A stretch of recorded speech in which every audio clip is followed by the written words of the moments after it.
Un prêtre dans un tonneau? Quelle est donc cette histoire? Nous sommes à Caen, sous le règne de Louis XIII. Une épidémie de peste fait de terribles ravages au cours des années 1631-1632. Le prêtre qui s'est installé au milieu des pestiférés, exclu de la ville, mis en quarantaine, dort, mange et prie dans un de ces tonneaux à cidre, disposés dans un champ pour abriter les mourants.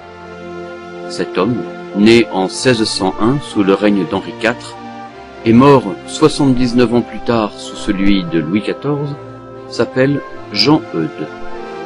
Il a été déclaré saint en 1925, apôtre du culte liturgique du cœur de Jésus et Marie. Nous sommes dans l'Orne, à côté d'Argentan, dans le petit village de Ry. Le 14 novembre, naît Jean, sans avoir d'enfant. Ils y retournent en pèlerinage d'action de grâce peu après la naissance de Jean. Marthe et Isaac seront bénis puisque viendront ensuite 2 garçons et 4 filles, dont une seulement, pourrait-on dire pour cette époque, mourut en bas âge. L'histoire a gardé mémoire des 3 garçons de la famille Eudes. L'aîné, Jean. Le second, François, deviendra secrétaire perpétuel de l'Académie française. Le troisième, Charles, sera chirurgien et grand échevin d'Argentan. Sur le fronton de la mairie de Ry, on trouve ce médaillon attribué à Charles Eudes. Nous sommes 3 frères au service de la vérité. L'aîné la prêche, le second l'écrit, et moi, je la défendrai jusqu'à mon dernier soupir. Jean grandit et reçoit les premiers rudiments de la foi chrétienne par ses parents et par un prêtre de la région, M. Blanette. Son amour pour la prière, pour la Vierge Marie et pour son fils se manifeste très tôt. Son désir de se donner à Dieu prend forme. Dans un journal qu'il tiendra plus tard, son mémorial des bienfaits de Dieu, Jean Eudes écrit: étant dans une paroisse où très peu de personnes communiaient plus souvent qu'à Pâques, j'ai commencé, à l'âge de 12 ans environ, à connaître Dieu par une grâce spéciale de sa divine bonté et à communier tous les mois après avoir fait une confession générale. Et ce fut en la fête de la Pentecôte qu'il me fit la grâce de faire ma première communion. C'est très intéressant de lire que connaître Dieu n'est pas une démarche intellectuelle pour Jean Eudes, mais une découverte intérieure par la communion au corps du Christ. À cette époque, il n'est pas facile de faire des études, surtout venant de la campagne. Pourtant, Isaac pousse son fils à rejoindre le collège des Jésuites, à Caen. Camarade très apprécié, excellent élève, il apprend en classe de rhétorique à faire des discours. Jean Eudes a une voix forte et des dispositions pour l'éloquence. Elles lui seront d'une grande aide.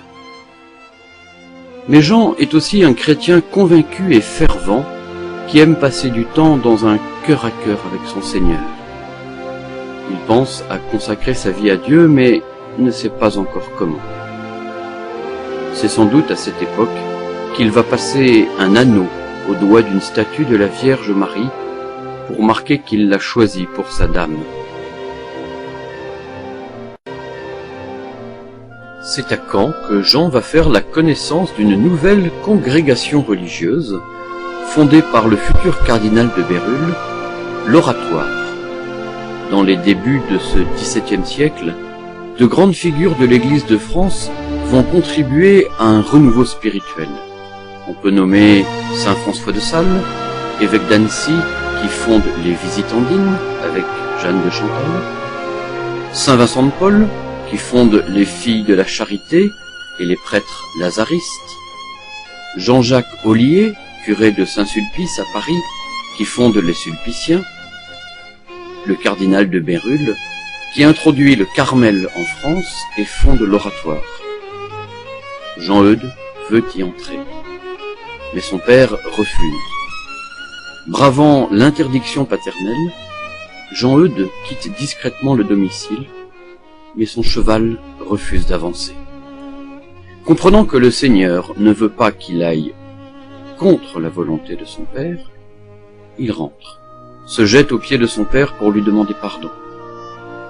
Devant l'humilité de son fils et sa détermination, Isaac accepte finalement de le laisser partir.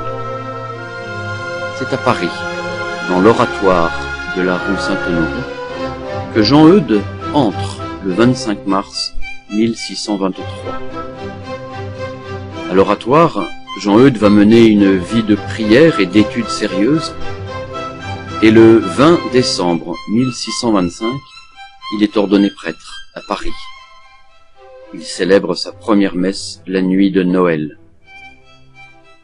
Peu de temps après, le père Eudes reçoit une lettre de son père qui lui annonce que la peste s'est déclarée dans la région d'Argentan. Le père de Bérulle l'autorise à partir. Sa vie de prêtre va prendre une direction à laquelle il ne s'était pas préparé. Certes, Jean-Eudes voulait tout donner à son bien-aimé Jésus, et c'est dans son pays natal, auprès des pestiférés, qu'il va comprendre que l'amour du Christ va jusqu'au don de soi, au don de son cœur. Il nous faut quitter la chronologie des événements de sa vie, même si nous reviendrons sur quelques dates clés, parce que désormais, l'homme de Dieu va mener de front plusieurs engagements, tous aussi importants et urgents à ses yeux, pour faire, selon une de ses expressions favorites, en tout la volonté de Dieu. Il va être à la fois missionnaire, fondateur, maître spirituel, laissant une œuvre dont la fécondité n'a pas fini d'être découverte. Nous pouvons voir en Saint Jean-Eudes un observateur des conditions de vie de ses contemporains, un décideur d'action pour les soulager, un apôtre de la miséricorde de Dieu. Toute sa vie, toute sa spiritualité et toute son œuvre vont désormais être miséricorde, c'est-à-dire cœur donné à la misère des autres.